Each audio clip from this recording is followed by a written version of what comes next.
Salam anak Suburyo. 2 Korintus 1 ayat 5 mengatakan demikian. Sebab sama seperti kami mendapat bagian berlimpah-limpah dalam kesengsaraan Kristus, demikian pula oleh Kristus kami menerima penghiburan berlimpah-limpah. Hari ini saya berbicara mengenai kesengsaraan Kristus. Saulus atau Paulus sering mengalami kesukaran, penderitaan, tekanan yang disebut sebagai kesengsaraan Kristus.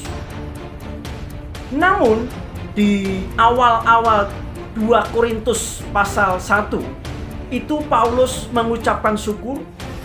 Dia menaikkan syukur di hadapan jemaat Korintus dengan tulisannya, dengan semua yang terjadi, kesukaran, tantangan, kesulitan yang dihadapi, kesengsaraan dalam mengiring Kristus itu, Paulus mengucapkan syukur. Nah, kebenaran pertama, apa itu kesengsaraan Kristus? Kesengsaraan Kristus adalah kehidupan tidak nyaman ketika seseorang hidup sungguh-sungguh mengikuti ajaran Kristus. Jadi ketika kita mengikuti ajaran Kristus sungguh-sungguh, justru hidup kita tidak nyaman, kita masuk dalam kesengsaraan Kristus.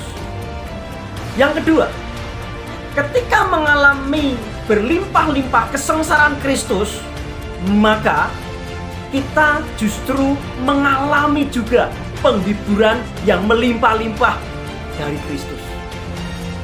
2 Korintus pasal 1 ayat 5 mengatakan demikian. Sebab sama seperti kami mendapat bagian dalam berlimpah-limpah dalam kesengsaraan Kristus, demikian pula oleh Kristus kami menerima penghiburan berlimpah-limpah. Kebenaran yang ketiga, kita sanggup menghibur orang lain yang dalam kesukaran. Karena apa?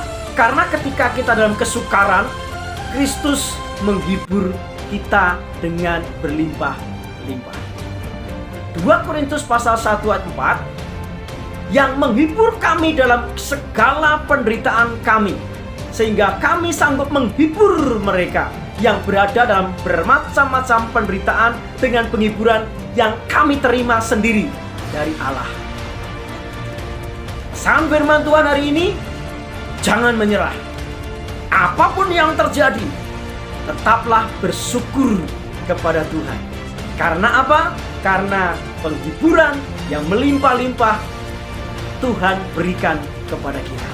Saya mendeklarasikan, inilah saatnya kita menerima penghiburan yang melimpah-limpah manakala kita dalam kesukaran.